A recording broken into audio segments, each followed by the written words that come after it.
Dover Downs was the recent setting for four $100,000 Delaware Standardbred Breeders Fund finals for first state-bred 2-year-olds. Let's see who made it into victory lane. First, we're going to check out those Delaware-bred trotting lasses as Jazzy Judy got the job done in her division. They went by the half, 1 minute 3/5. They make their way over toward the backstretch. Tony Lee and Jazzy Judy racing on the outside. The whole way is Reality toward the rail. Designer's Edge. Those two will get room later. 3 wide move now by Kim's Command. They make their way up the backstretch toward the final turn. And it's Tony Lee. Jazzy Judy not going to sit there any longer. Goes up after lead and caught 3 wide. Kim's Command 3 across the track. Tony Lee, Jazzy Judy a short lead with Kim's Command. Dropping back a bit now, moving up I should say, is Designer's Edge. Outside, that's Amy Will, 3/4, 130 and 3/5. They come toward the top of the stretch, getting clear now. Jazzy Judy, Kim's Command outside of Tony Lee. Designer's Edge swings 3 wide right now, trying to get up into second. Jazzy Judy has moved off by 4 or 5 lengths coming through the stretch. Jazzy Judy's got it. Jazzy Judy's in front. Designer's Edge up on the outside to get second. Jazzy Judy, Designer's Edge, and Kim's Command, 159 and 4. Jazzy Judy picked up the victory in the 2-year-old Filly Trot DSBF final, raced in honor of Hall of Fame harness rider Marv Bachrod, who was also the publicity director at Dover Downs for many years. The daughter of Political Briefing, bred by Winback Farm, crossed the wire in a new lifetime mark of 159 and 4. The freshman trotter is trained by Jim King Jr. And big congrats to all 70 of her owners in the stable Jazzy Judy group of Guelph, Ontario.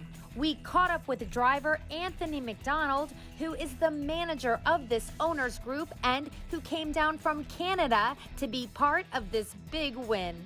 Tell me about how the race unfolded for you. It was pretty much how I thought it would go. The one horse left with speed. I just wanted to keep an eye on the other horses, and I saw the other guy first over there. I knew who was kind of behind him, and as soon as I heard footsteps, I knew it was time to go. She's a gritty, tough filly. I really roughed her up hard last week, but just goes to show how tough she is. Even a bad driver still get a good steer out of her once in a while. I did hear you say to trainer Jim King Jr., look, I never drive badly twice. I might have lied. I said I might drive bad once, but never twice in a row. Anybody that's ever listened to me knows that's a complete fabrication of the truth. I can drive all the time bad. Well, you must be absolutely thrilled. And yay for all your partners of the stable, right? Yeah, that's a huge group of people that ended up buying into this filly later on. There's a group of 67 people that literally own 10% of Jazzy Judy, and they bought into her after the first leg, and they were so pumped. And I know there'd be a lot of people. People don't understand. It doesn't matter if you own 3% or 20% or 90%. You own the horse, and I guarantee you, those people that own that small little sliver, they're super pumped right now. Oh, awesome! Thank you so much. My pleasure. We also want to mention that Jazzy Judy is named for Judy Davis Wilson, the executive director of the Delaware Standardbred Breeders Fund. All right, Judy! How does it feel to have a Delaware champion named after you? Well, I haven't figured out the jazz part yet, but it's great because the other 2 horses named after me were pacers that they were better off as broodmares. Yeah, but how long ago was that? 30 years. So it's time for a Judy winner. Yeah, it is. It is. Who came up with Jazzy Judy, the name? Elizabeth Cheeseman. And where she got the jazz, I don't know. I've been thinking about that. And one winter, it snowed every other day in New Jersey. And my daughter was working for Minute Maid in Hightstown, and I made her go to jazzercise classes with me. That's the only jazz I've ever done. That's so funny. Oh my God. Well, congratulations. I mean, I realize you don't own a named Jazzy Judy, but just having her named after you is pretty cool. Well, that's pretty cool, and about those 70 people that own her too.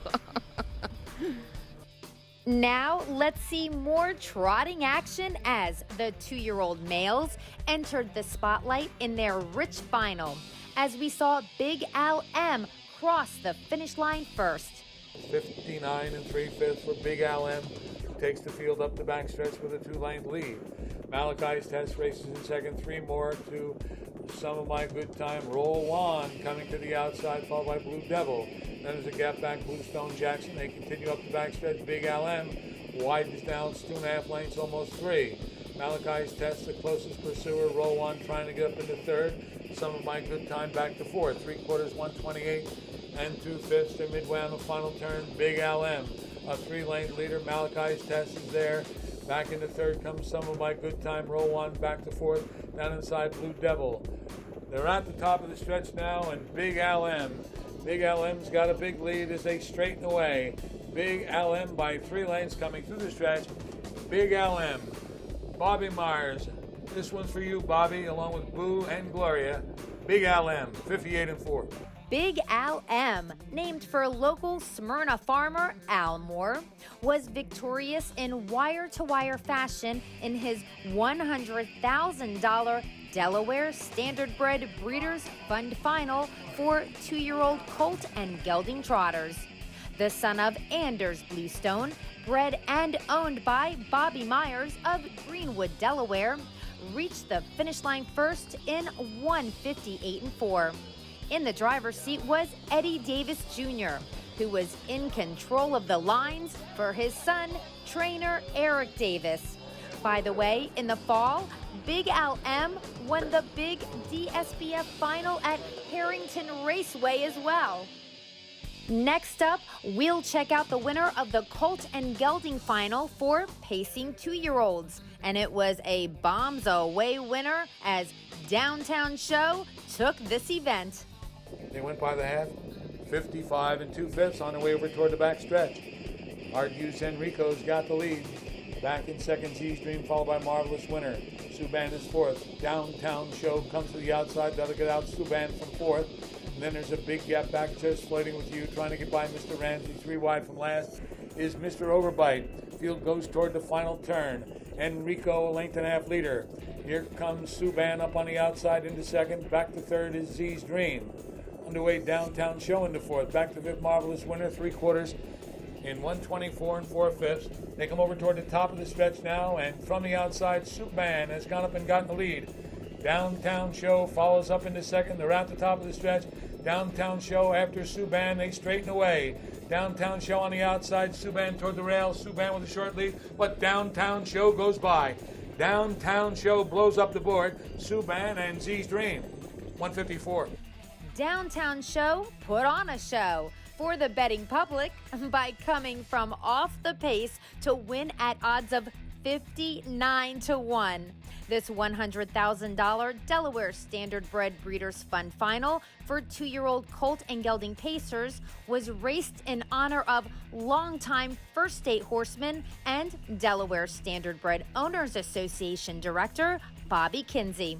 The son of Del Marvelous, bred by Winback Farm, broke his maiden with this 154 victory, paying $120.40 to win. Downtown Show is trained by Les Givens, who has had incredible success through the years in DSBF competition. And the Pacer is owned by Henry Faragalli III, Arthur Feeney, and Nanacoke Racing Incorporated. In the driver's seat was Alan Davis. Alan, tell me about the trip you got. Well, the trip worked out perfectly for me. I followed the best horse, I thought. That horse got a little steppy down the backside. I kind of got in the cart with him, but he got back going and it worked out perfect. So tell me a little bit about this horse. It very lately started. Yeah, I'm not sure what happened there, why he was a late bloomer, but we took our time with him in the 2 legs, and here's where we end up. So what has Les told you about the horse? Just very, very green. Don't really know what he's doing. Just try to teach him something. But when you're going for big money, it's time to race. That's right. How happy are you? How cool is this? Very, very. I didn't expect it, by no means. Yeah, we got a good trip and it worked out. All right. And you know what? Les Givens, I think, holds the record for this DSBF races. You know what I mean? If you're going to drive, you need to be behind a Les Givens horse. Yeah, that's what it sounds like. That's the first one I've ever won for him. All right. Yeah, so Well, welcome to the club. I'm glad I'm starting. And maybe I can keep moving now with it.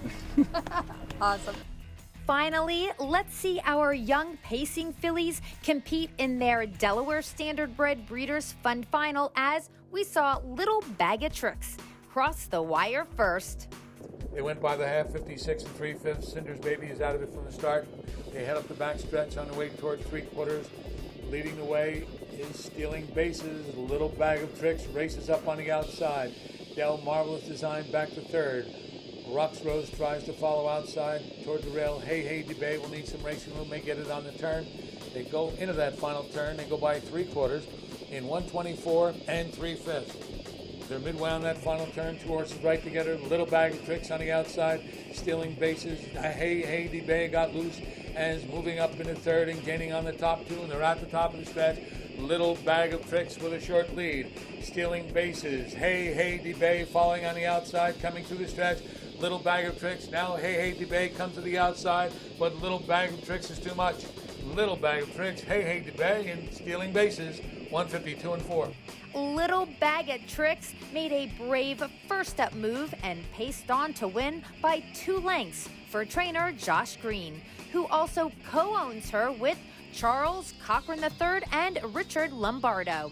The $100,000 Delaware Standardbred Breeders Fund for these 2-year-old filly pacers was raced in honor of Ramona Hubbard, a longtime horsewoman, a wonderful friend to the sport, and she worked behind the scenes in Delaware race offices for many years. The daughter of Roddy's Bags Again, bred by Green Racing Incorporated, went even faster than her boy counterparts as she won in a new lifetime mark of 152 4, which was also a stakes record.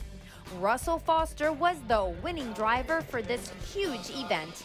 She raced so good. So tell me about the trip. It wasn't a dream trip, but I mean, it'll do. I mean, I didn't have any doubts. She's been really sharp in the eliminations. She's come a long way since Harrington. I didn't have any doubt. Then tell me about her development then. I mean, obviously, you're the driver and not the trainer, but I know Josh must tell you a lot. Yeah, well, I schooled her for him before she ever qualified or anything like that, and she had some quirks to her at Harrington. She was really steppy and stuff like that. He worked a lot on her gait. He's made some equipment changes, and he pulled all the race strings. Is it my imagination, or is she a big filly? It looks like next to the other ones, they're like pint size next to her. They all look big when they win. All right. Thank you, Russell. Thank you. Congratulations to our freshman Delaware Standardbred Breeders Fund final champs. We can't wait to see you back on the track as 3-year-olds in 2021.